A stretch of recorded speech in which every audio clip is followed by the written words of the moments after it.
বাংলাদেশে এমন একটা শাসক গোষ্ঠী ছিল ক্ষমতায়, যারা ভারতের কাছে সবসময় নতজানু হয়ে থাকতো। ভারত যা চাইতো তার চেয়েও বেশি দিয়ে দিত, এরকম একটা অনুগত সরকার তাদের ছিল।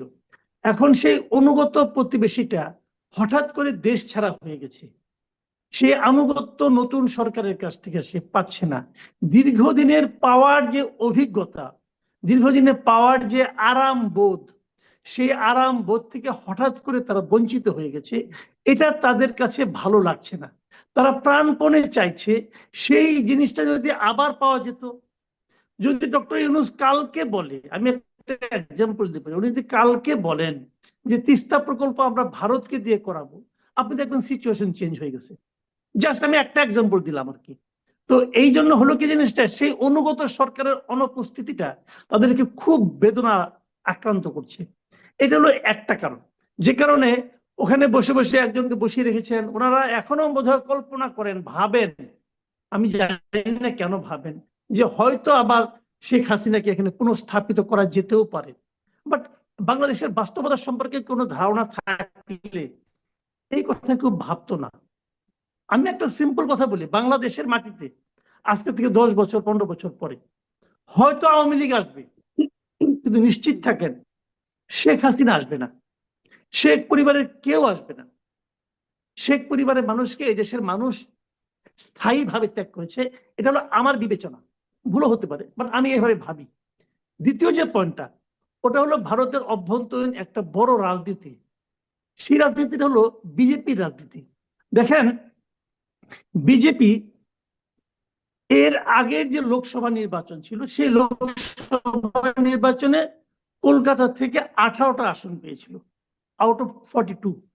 এবং তারা ভেবেছিল এই বিশাল অর্জন তারা হয়তো বিধানসভা নির্বাচনে আরো ভালো করবে, এমনকি তারা সরকার গঠন করবে। কিন্তু বিধানসভা নির্বাচনে তারা 100 পার হতে পারেনি।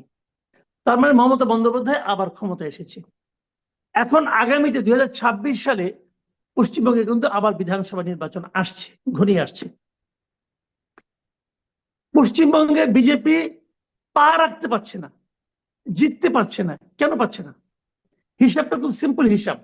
হিসাবটা হলো পশ্চিমবঙ্গে 28% আছে মুসলিম ভোট। এই ভোটটা একসময় ছিল বামফ্রন্টের একদম সিকিউর ভোট ছিল। পরে সেই ভোটটা আবার একত্রিত ভাবেই সেটা চলে গেছে তৃণমূলের কাছে। যদি 28% বাদ দেন, আর থাকে 72%। বিজেপি সব জায়গায় এই কাজটাই করে। বিভিন্ন জায়গাতে যেখানে মুসলিম ভোট, সব জায়গাতে এত নয়, কোনো কোনো জায়গায় 14%, কোথাও 15% মুসলিম ভোট আছে। তারা ওইটাকে বাদ দিয়েই হিসাব করে। ওটা বাদ দিয়ে বাকি ভোটের থেকে তারা ম্যাক্সিমাম ভোটটা পেয়ে তারা ক্ষমতায় চলে আসে। বিজেপির এটাই হিসাব। তারা হিন্দুত্ববাদী রাজনীতি করে। কিন্তু পশ্চিমবঙ্গের যারা বাকি যে জনগোষ্ঠী আছে, তুলনামূলকভাবে পশ্চিমবঙ্গের জনগোষ্ঠী কিন্তু একটু সেকুলার ভাবাপন্ন, বিশেষ করে ওখানকার হিন্দুরা।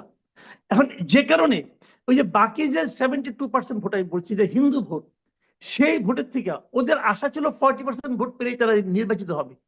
কিন্তু তারা সেই ভোটটা পায় না। ওই ভোটটা সমান 3 ভাগ হয়ে যায়। এক ভাগ যায় বিজেপির দিকে, এক ভাগ যায় তৃণমূলের দিকে, আরেক ভাগ আগে যেত বামফ্রন্ট এবং কংগ্রেস, এবং এখন ওই বামফ্রন্ট কংগ্রেসের মধ্যে ভাগাভাগি হয়ে থাকে। এই 3টা ভাগ হয়ে যায়, যে কারণে বিজেপি পশ্চিমবঙ্গের সুবিধা করতে পারতো না। এখন বিজেপি আমাদের এখানে হিন্দুত্বের যে কার্ডটা খেলতেছে, এটা খেলছে এই কারণে আমাদের ম্যাক্সিমাম সীমান্ত কিন্তু পশ্চিমবঙ্গের সঙ্গে, খেয়াল করেন। কাজে আমাদের অনেক হিন্দুদের আত্মীয় স্বজন পশ্চিমবঙ্গে আছে, ওদের আত্মীয় স্বজন বাংলাদেশে, আমাদের ভূখণ্ডে অনেক হিন্দুরা আছে, যারা নাকি পশ্চিমবঙ্গে তাদের লোকজন আছে। তো আমাদের এখানে যদি হিন্দুরা নির্যাতিত হয়, সেটা কিন্তু পশ্চিমবঙ্গের হিন্দুদেরকে বেদনাহার্ত করে, তারা কিন্তু পেইন ফিল করে। এই পেইনটা বিজেপি পশ্চিমবঙ্গের হিন্দুদেরকে দিতে চাচ্ছে, বলতে চাচ্ছে যে পূর্ববঙ্গে মানে বাংলাদেশে হিন্দুরা নির্যাতিত হচ্ছে, তোমরা কেন বেদনা অনুভব করছো না, তোমরা বেদনাটা অনুভব করো। এবং সেই বেদনাটা দেওয়ার জন্য নানা হবে মিডিয়া টিডিয়া সবকিছু মিলে তারা একটা নাটকের মতো তৈরি করছে। এতে যে লাভটা হবে, তার আশা যে পশ্চিমবঙ্গের হিন্দুরা একতাবদ্ধ হবে বিজেপির পতাকা তলে।